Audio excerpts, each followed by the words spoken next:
ఆంధ్రప్రదేశ్ రాష్ట్ర ప్రపంచ స్థాయి రాజధాని ఏంటో మీ అందరికీ తెలిసిందే.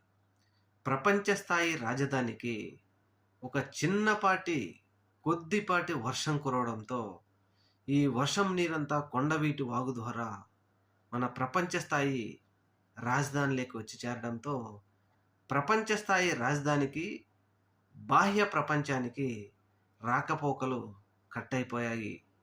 మరి మన ముఖ్యమంత్రి గారు గానీ, లేకపోతే అధికార పెద్దలు గానీ, లేకపోతే అనేక మంది మరి ఇప్పుడు సమాధానం చెప్పాలి. మన అమరావతికి వేల కోట్ల రూపాయల అప్పులు చేసి, సంవత్సరంలో ఎన్ని రోజులు నీళ్లు తోడుతూనే ఉంటారు. వర్షం వచ్చినప్పుడల్లా బాహ్య ప్రపంచానికి రాకపోకలు కట్టవుతూనే ఉంటాయా? మన ప్రపంచ స్థాయి రాజధానికి అని ఇప్పుడు పెద్ద ఎత్తున ప్రజలందరూ అడుగుతున్నారు. సోషల్ మీడియా మిత్రులందరూ కూడా అడుగుతా ఉన్నారు.